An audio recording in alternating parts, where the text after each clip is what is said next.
All right, guys. So this is part two of the kind of intro to Unit 6 video where I'm going through the 6-1, 6-2 Schoology assessment. So we left off on this question, and I'm just going to continue on it. So make sure you watch part one, or a lot of this stuff won't make any sense unless you looked at the thermodynamic notes that you were given. All right. All right. So this is where we left off. Let's go to number 8. All right. You find out that a given reaction, that the equilibrium constant at 500 Kelvin is less than the equilibrium constant at 300 Kelvin. So what is that telling you? It's telling you as temperature increases, the reaction is becoming less favored. That means it's exothermic, right? Exothermic get less favored as temperature increases. So KEQ decreasing as temperature increasing, telling you the reaction becoming less favored as temperature increases. That means heat is a product, not a reactant. That means it's exothermic. So we know it's exothermic. The sign for enthalpy change is negative. Heat is a product. The reverse reaction is endothermic. The bond energies of the products are greater than the bond energies of the reactants because more energy is produced than absorbed. For there to be temperatures where the reaction is not thermodynamically favored, then delta S would have to be negative. Because if delta S were positive and delta, whoops, I took the wrong thing there. Sorry, that's, whoops, it's exothermic. All right, so delta H is, the reaction is exothermic, delta H is negative, the reverse reaction is endothermic. But because delta H is negative, if delta S were positive, the reaction would always be thermodynamically favored no matter what the temperature. But if there was ever going to be a time where the reaction isn't thermodynamically favored, or no, I shouldn't say a time, a temperature where the reaction is not thermodynamically favored, that would mean if delta H is negative, that means delta S must be negative. All right. So reaction becomes less thermodynamically favored as temperature increases. The reaction becomes more thermodynamically favored as temperature decreases. Delta G increases as temperature increases because increasing delta G means less favorable. All right. Delta G decreases as the temperature decreases. Okay. Cell potential increases as temperature decreases because the more positive cell potential, the more favorable. Okay. And cell potential decreases, which means the reaction becomes less favorable as temperature increases, okay, for an exothermic process. All right. So we go to the next one. You're told at 325 Kelvin, delta G is 0. So that's our temperature tipping point. Now, let's look at this reaction, liquid to gas, okay? That means entropy change is positive, right? Vapor is more random than liquid. So we know the sign for delta S in this reaction is positive. But we also know that boiling, and this is what that represents, vaporization, right, liquid to gas, is endothermic. So we know the sign for delta H is positive, and we know the sign for delta S is positive just by looking at this equation, okay? Now, if delta G is 0, the equilibrium constant is equal to 1.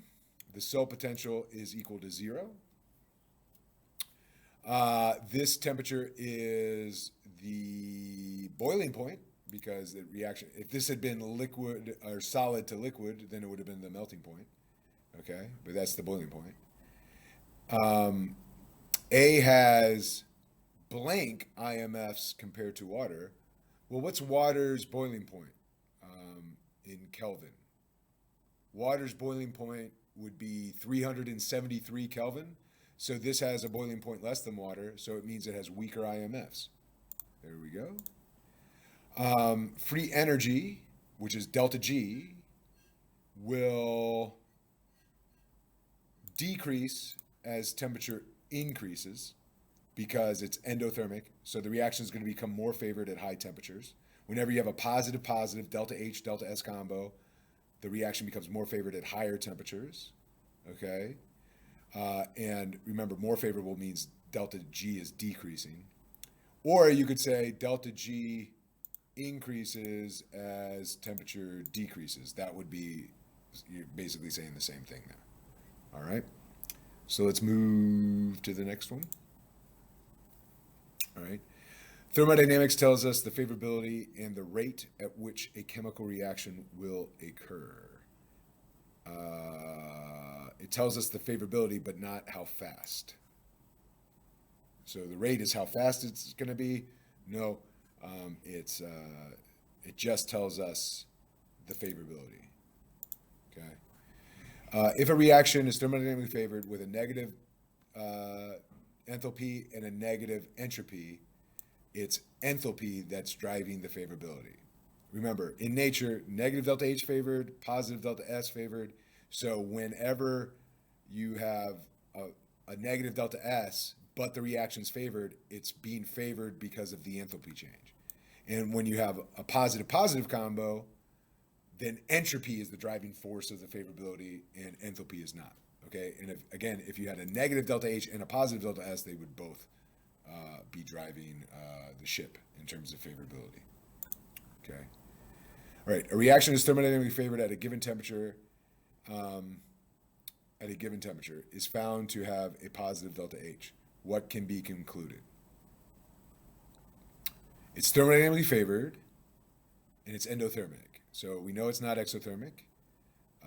Delta G is negative, so that's not right. The reaction has a negative equilibrium constant. No. So it must be this, but the entropy change must be positive for this reaction. Yes. If a reaction is thermodynamically favored, but it's endothermic, then it must have a positive entropy change. That's the only way it can be spontaneous. It must be favored in terms of entropy change. Okay? All right.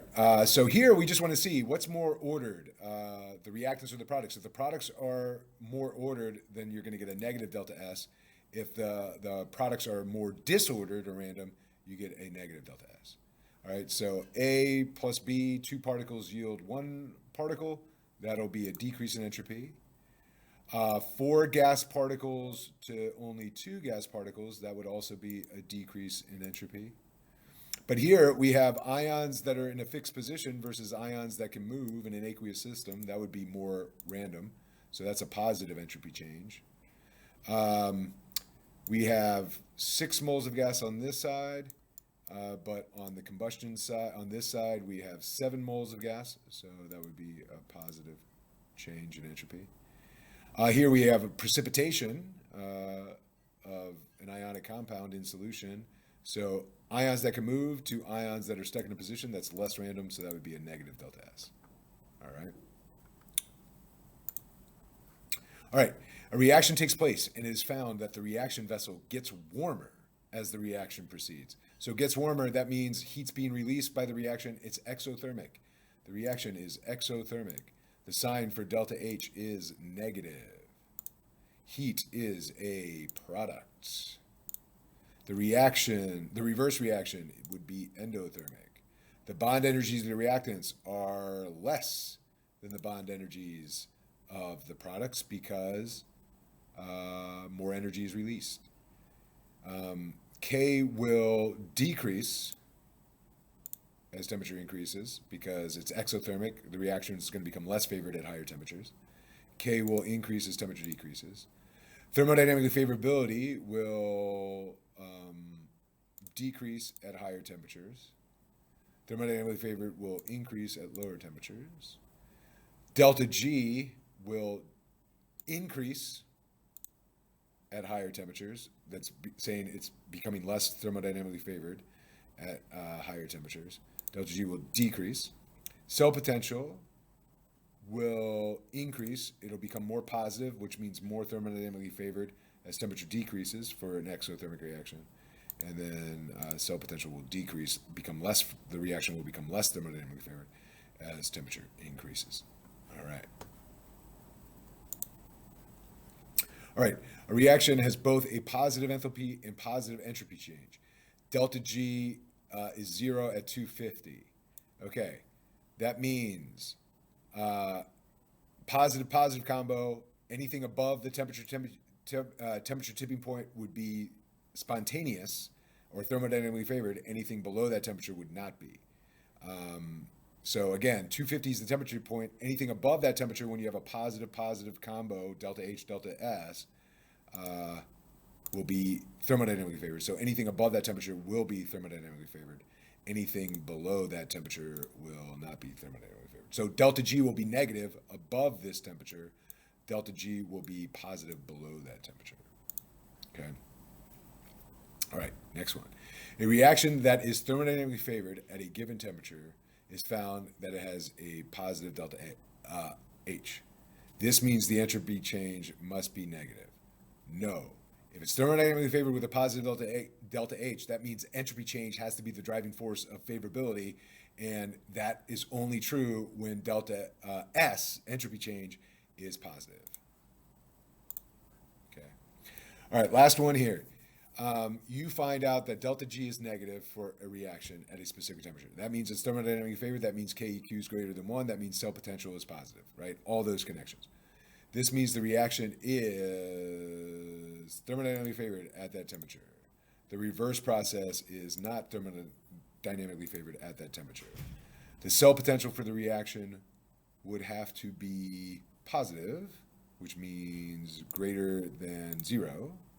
The equilibrium constant would have to be greater than 1. If the reaction has a positive delta H, the entropy change must be positive.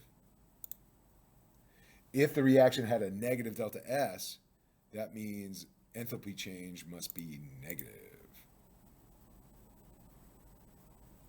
All right. So that answers all the questions on that assessment. So, go do that assessment.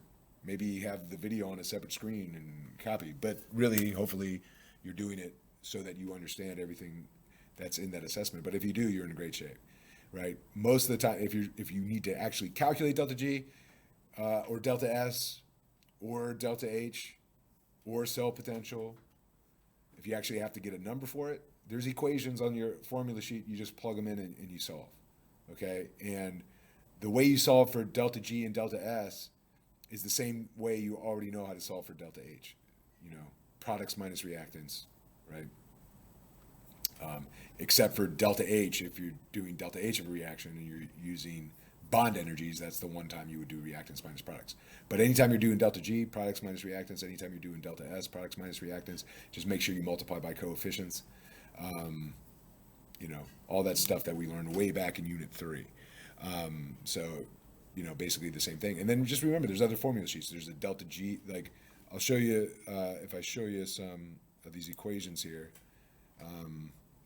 hopefully you've already read these notes, but right, this equation's on your formula sheet. You just got to know how to use it. This equation's on your formula sheet, all right? So if you have delta G, you can solve for KEQ, but if you have KEQ, you can solve for delta G. This equation down here is the same thing as that equation, just solve for the equilibrium constant. But then you also have delta G tying cell potential together. So this equation's on your formula sheet, right? So here's cell potential. So if you have delta G, you can solve for the cell potential, right? That's this equation here, okay? Or if you have cell potential, you can solve for delta G.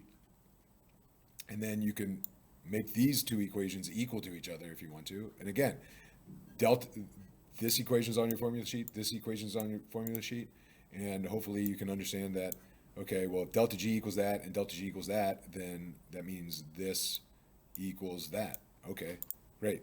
So if you have KEQ, you can plug it in and you can solve for the cell potential, all right? Everything else is just a constant, or like N is moles of electrons being transferred, which we'll talk about. But again, you have the equations, you don't have to memorize them, you just have to be able to plug and chug. The main thing in this unit is making the connection to all of these values. If cell potential is positive, KEQ is greater than 1, delta G is negative. Boom, period. Okay? If cell potential is negative, delta G is positive, KEQ is less than 1. If KEQ equals 1, delta G equals 0, cell potential equals 0. Okay? And then knowing that, okay, if delta H is positive and the reaction spontaneous, that means delta S has to be positive. Or if delta S is negative and the reaction's thermodynamically favored, then that must mean delta H is negative. And when delta H is negative, now you know it's endothermic or exothermic. If you know it's positive or negative, you know where heat goes in a reaction. You can use Le Chatelier's principle to understand, well, if I add heat, does it become more favored in the forward direction or does it become more favored in the reverse reaction? So does favorability increase or decrease as I add heat? Well, it depends on if it's exothermic or endothermic. It's a Le Chatelier's principle question, right? You can call it a thermodynamic question, but it's really a Le Chatelier's principle question, or vice versa. So it all works, okay? And it all ties together. And you making these connections, kind of like that Schoology assessment. If I know this, now I know this, I know this, I know this, I know this, right? Making those connections is the most important thing for the AP exam, right? Because you're like, oh, okay, delta G is this, so that means I know delta S is negative and delta G is negative, so delta H is positive. That's a way to figure out if something's endothermic. Okay. All right. So, all right. We'll be going over these lessons in class, but we're not in marathon mode anymore. We're in sprint mode. So we go through it quickly in class, and then that's it. And then so if you need exposure, hopefully you're watching these videos. All right. Anyway, have a wonderful day.